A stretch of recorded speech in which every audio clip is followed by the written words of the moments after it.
Hello, this is John Speelman with the video version of my latest column for October the 1st, 2023. It's column 203 and I've called it Trusting Your Hand. Those are all my videos, there we are. Trusting Your Hand. And I've got a couple of games from the championship of a different server, the Speed Chess Championship, and their games between Carlsen and Nakamura, and they're rather wonderful. And I've talked about how in the best ones, and of course these two guys are so well matched that they go up and down between games, but when it's going well, they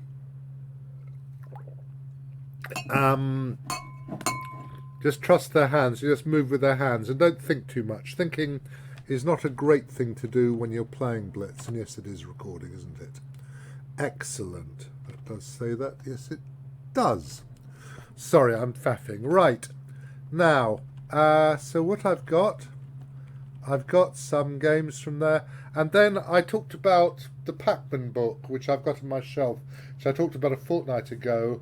When I looked at it, I thought, well, he's a bit bombastic. He says this is a winning position, I'd say plus over line or something, and God knows what an engine would say.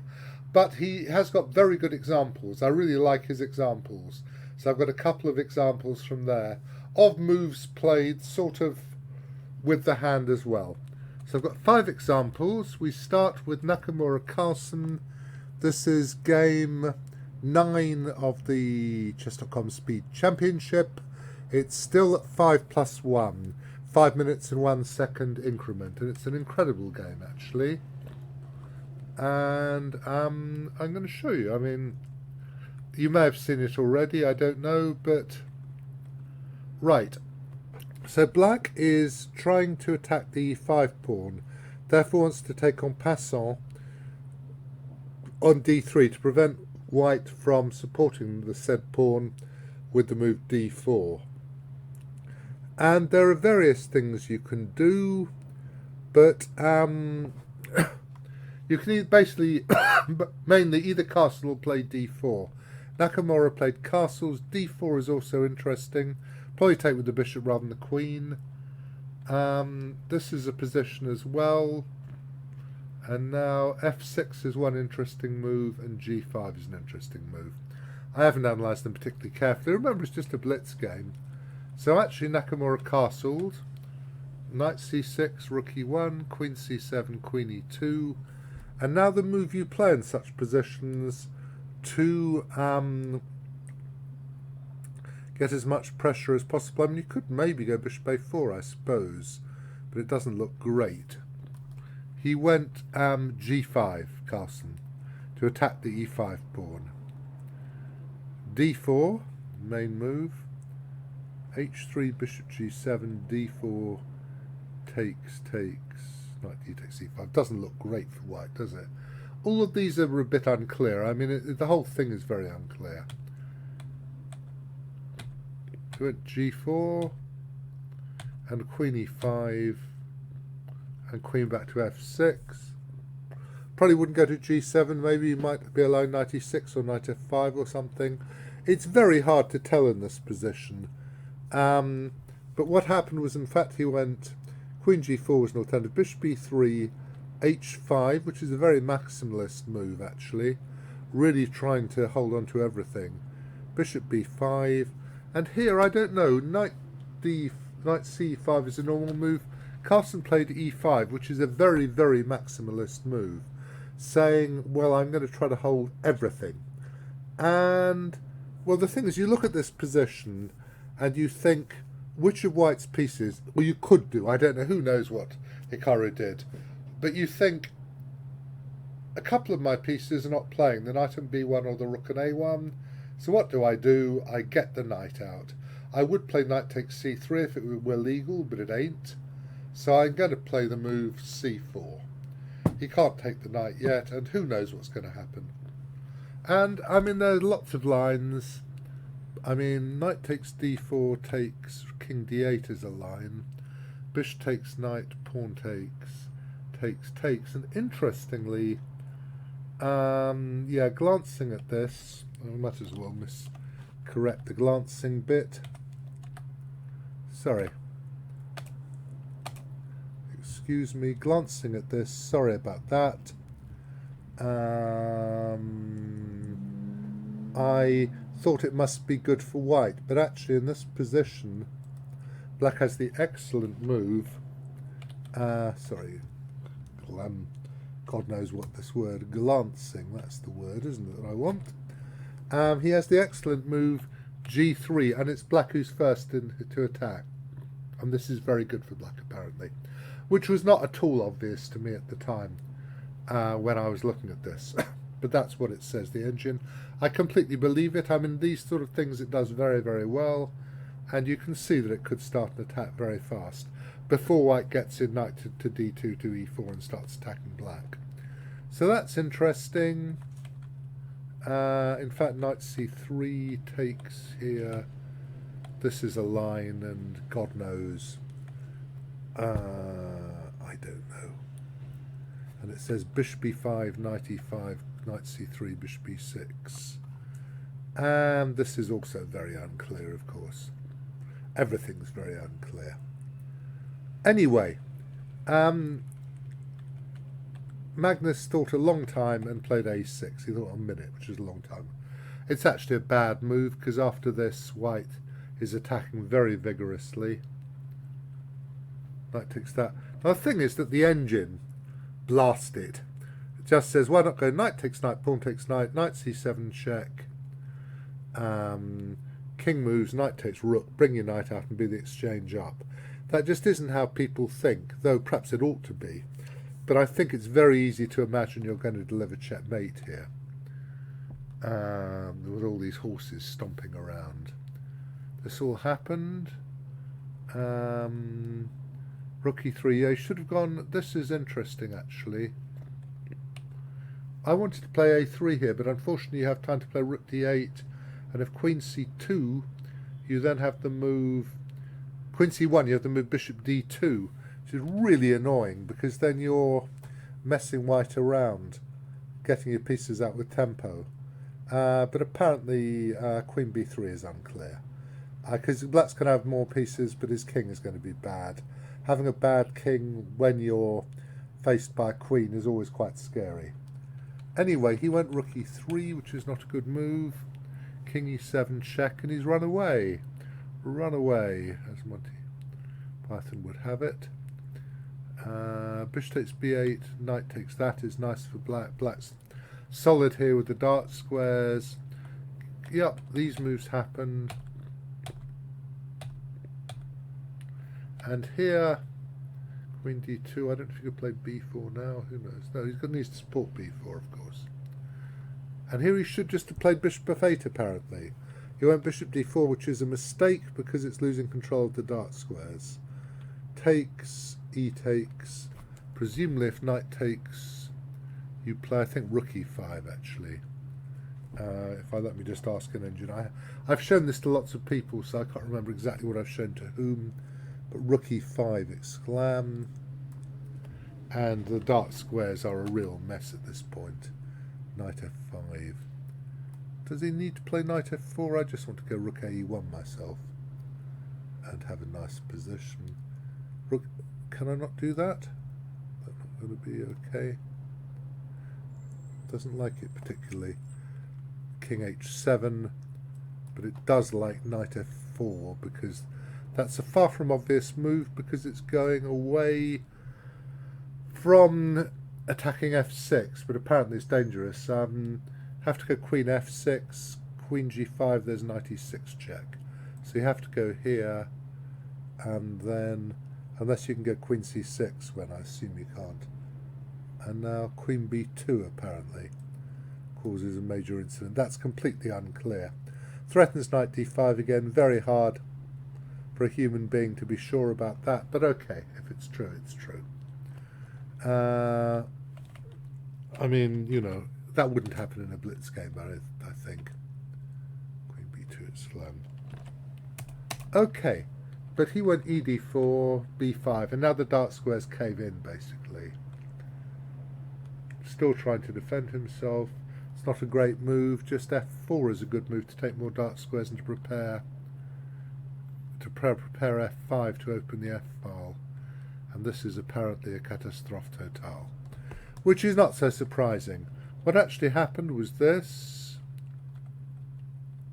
97 is a mistake.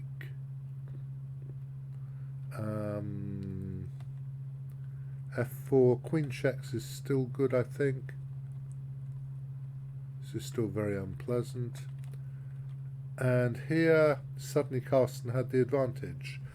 But he had a few seconds left. They were both down to about 10 seconds at this stage, and he played knight f6, which loses, when f6 would have won fairly easily. I mean, this position really isn't great for white. You can see that too much is happening too quickly on the king's side, and black is attacking as much as white is. So we can well believe that this is now going to fall apart. So I don't know. You can try queen b4 perhaps, but pawn takes pawn would check, and I don't know.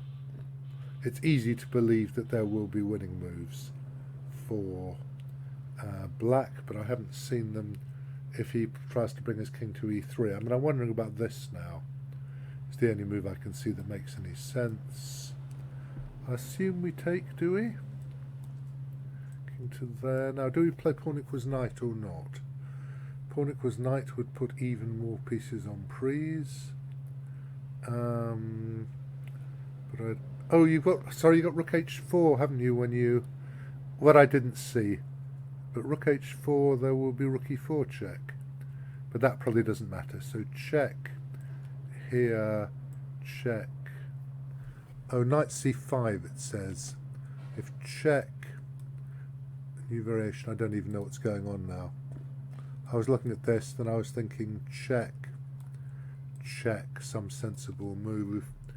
And eventually black is going to beat a move and presumably going to do something awful to white. King to there, rotates rook. Queen f2 check or something. Queen e5 check as well. Okay, this will do. King c3, queen takes rook. Okay, complete mess, but basically a mess where black is better. But he went knight f6, 2 question marks, rook f3, take. Suddenly it's forced here. Here, of course, you never cash in a pin until you have to. d2, desperate. Knight takes knight first. Could you have tried pawn equals knight at this point? I mean, if pawn equals knight, say, this rook takes. Doesn't help. Actually, he played d1 equals queen, sorry. He did this anyway, and that was the end of that. Pawn equals knight makes... There's no point in pawn equals knight, actually, is there? Because you can play queen e5 probably now, and that would also be winning, I assume. Yeah, queen e5, so the elite variation. Okay, so a terrific game. Huge battle. Lots of instinctive decisions by both players, and in the end, it was Nakamura who triumphed. But a really great game, I thought. Very, very exciting. That was one of them. So later on, Carlsen had lost 3.5 out of 4 at the beginning of the 3+1 section. Then he played this marvellous game as black. And again, so c4 was the move I was really focusing on in the previous game. This game I am looking... will come in a moment. By the way, MVL played queen e2 a few times against Nakamura at earlier stages of this competition. E5 is, of course, the critical move, but knight e4, Magnus has had good results with that. And there's the goof-old thing, what does a piece think about a move? There's this bishop on b5 particularly pleased to be stuck outside the pawn chain. If d5, knight d4 is a good move, because if take, knight to there, queen to there, take, you win the exchange in a pretty good way. It's not a good position at all for white. So that's interesting. But you can go bishop takes knight, actually. And apparently this is okay for white because you have just about enough lead in development that you can try to win some pawns while black is trying to consolidate. I mean, I think the E pawn's loose and the C pawn's loose, and maybe it ends up about equal. I mean, okay. It's just a very random position, but okay. Takes, queen takes. In fact, engines like queen d1 and knight e4, but you wouldn't do that. Magnus took about a second. Now, bishop c6, bc6, bishop d4, c5, bishop c3. Given is not too bad for white. Rook d8, knight bd2, knight d4 exclam, very nice b4, leaving the bishop beleaguered on b5, repairing knight d3. Apparently, queen b3, knight d3, rook here, a6, knight f1 is not too bad for white if he does this well. To there. And now queen a3 is a good move, or queen b4. This is apparently okay, which you can certainly imagine.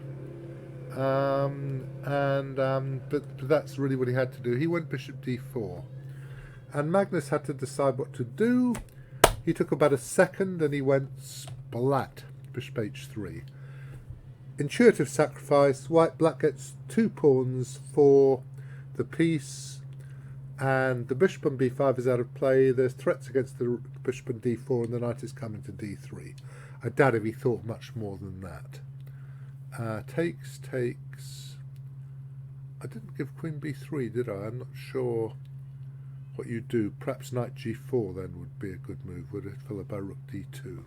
Let's just try that. Queen b3. And I'm assuming you go knight g4, take. Do you go take or do you go rook d2, c5? Is not so clever. Apparently this is even better. Knight to there. And here you are really landing, aren't you? New main line. Didn't give that line actually before. Because now you're threatening to take an f2 and give mate, aren't you? Bad luck. c5. Knight d takes d2, and now you start queen f7 check. Hadn't seen that. Should have done if I'd had a brain. Check. Here, take. How are we doing now? Knight takes h3 check. g2. Knight f4 check. What a mess though, eh? King g3, rook d2. And black has more pieces. Not such a simple line though. I mean, rook takes d2 looks simpler to me. You've still got c5, queen f7 check. Actually, c5 now.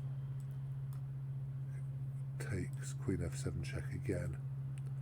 Okay, this is apparently okay. Didn't see that at the time actually. Sorry, I'm in just one more line. Other lines, if you go c5 at once, then you can just go check and take this bishop, and obviously that's more than enough. If you go bishop f6, c5, it's such an unpleasant position. Have to go to f1 because otherwise rook d5 is going to be horrible. Now you're hitting c5, you're hitting knight c2. Too much is going on, and you've got queen h3 check whenever you need it. And basically, this is pretty foul. Okay.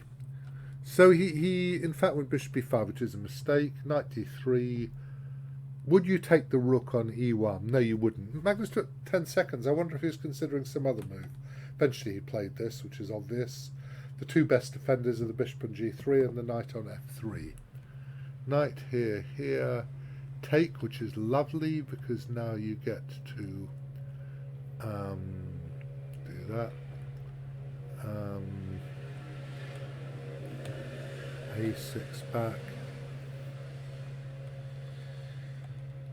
Just taking the pieces. I could just play rook d2 here, would be perfectly good. This would be a completely winning position, of course, because you might even win one more pawn, but I mean you've got 4 pawns for a piece, and obviously endings. If white could get all the pieces off, he could try to fight, I suppose, but it's pretty grim. I mean, yeah, -6 or something according to his sublime majesty. He actually did this one. Now they get to an ending, but not much of an ending. E5, of course, and you just push the boys. I was wondering, could he go knight a4, but I mean, it doesn't matter. Actually, then king f6 just wins, doesn't it? Yup, okay. And here, either Hikaru lost on time, or he resigned. One or t'other, doesn't matter. Completely crushing game. It's a very fine game by Magnus.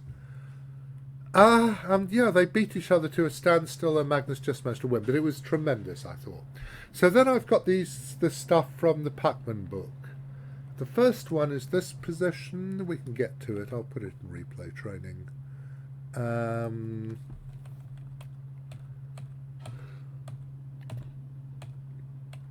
Remember, this is against not very strong. Actually, 2350 was much stronger then than it is now. I would say decent position. He took it, which is a bit wimbly. I'd say Professor was frightened about g5 and went there. So we reach this position with black to move. Actually, it's very possible the best move is knight e5, which is the one that screams out. But if he doesn't play knight e5, can you see another move? You can maybe read. I can't read the screen from here. But he played rook e5, which is a very interesting move. Now, it's not completely absurd, actually, to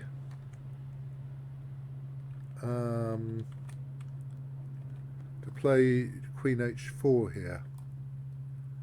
It's not ridiculous, and we'll put an engine on for a minute. Because the thing is, you do have the g6 square if they take. g5 queen to here is not that clear. You can do this, but it's not. The queen is very safe here at the moment, I think, which is annoying. So probably take it. Take king f8 it gives, rook a8, rook d1, bishop b6. The thing is, if you go here, bishop b6, the knight gets time to get out, and if you can't go bishop here,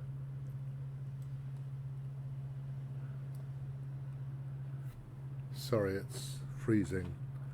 New variation question mark, because of the extremely annoying knight g6. So I don't know. You can just go here, and your perhaps equals plus. So actually, he could have done that, but of course he took, and now he played bishop d1. And the best move is, engines point out that I can see I've misspelled that h3. King h7, rook to there, pawn to there, queen to there, f3 here. And here after knight f3 check, otherwise you play rook e3, you can take it and go here. And your pieces are so active that actually this is okay for black, for white. I mean, anyway, it's been given as equal here, and king h8 for the queen, king h8, and you just take this guy. And it's all right. I mean, you've got these really active pieces. I mean, obviously black does have a queen, but white's position is very good apart from that.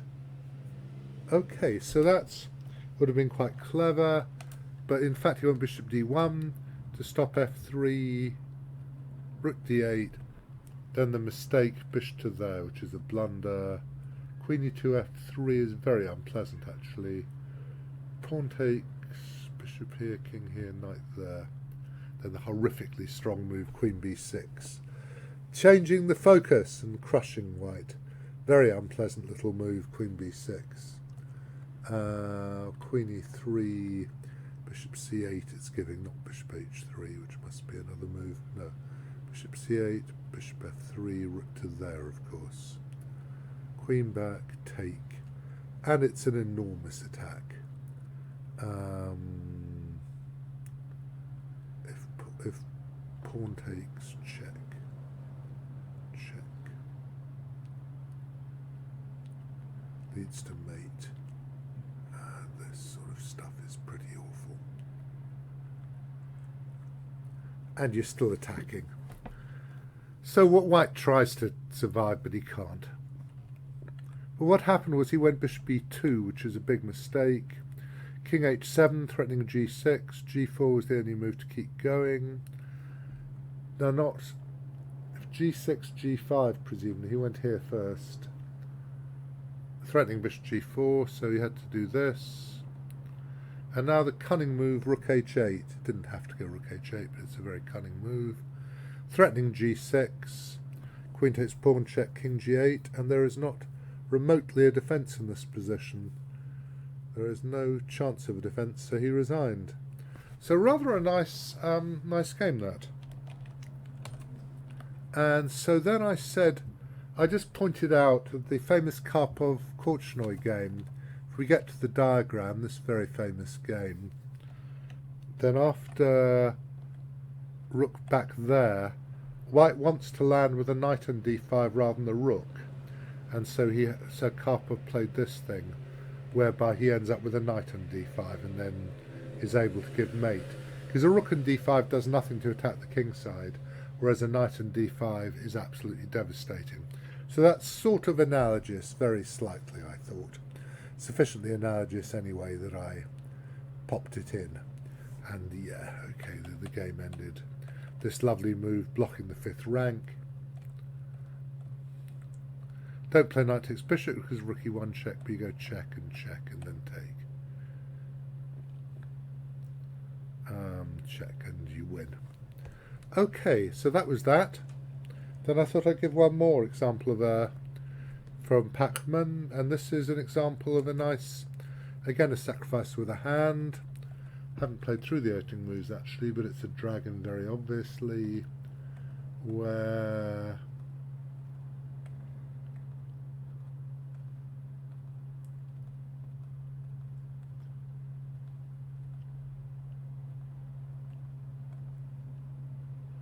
should just go king b1 or something, that's stupid. So this position, what does black do now? I don't know if you saw the move.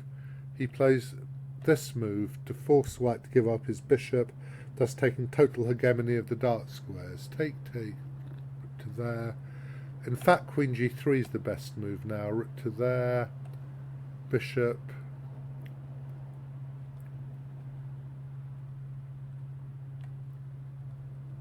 And black should win. He'll take the h-pawn as well and then play some ending with queens and rooks. In fact, though, Larsen played e6, which is a mistake, actually, interestingly. Queen c5 was played. Queen d7 is a good move, actually, to keep more control.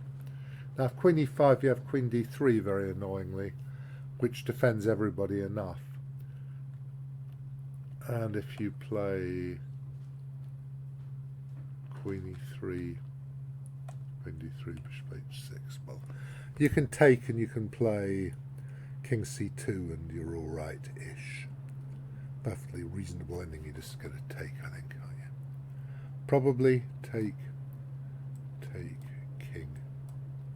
Okay, black might be a tad better, I don't know. But certainly the ending, you know, okay, maybe it's equals plus. Let me ask His Majesty. I want to say equals or equals plus, Your Majesty. Equals, okay. Basically. So, sorry, give me the notation. I'm going to have to reload it, aren't I? So, actually, after he played queen c5, which is not a great move, here, and here, rook d2. This is less clear, I think, because Why is this less clear? I suppose you can maybe play Queenie King. I still don't understand why this is playable. Oh, that's still basically good. So rook g5, check here. And strangely, this position actually isn't that clear. f5 cuts the rook off, but the engine isn't that concerned about that. For the moment, it was still some variations, and now rook d7 is the mistake after rook d8. Apparently you're okay now, interestingly. Is that really true? Is that really true? A great one. A great and glorious one. Yeah, it says it's perfectly true. Fascinating. I mean, you wouldn't have thought so, would you? Or I wouldn't have thought so. Yeah, it's saying, but he went rook d7. Sorry, I'm faffing now. But rook d7, and after bishop f6, it was all very unfortunate. It looks like you should have a move, but of course, if rook d8, you take with the bishop rather than the rook. It's bad luck. With the rook hanging on g5.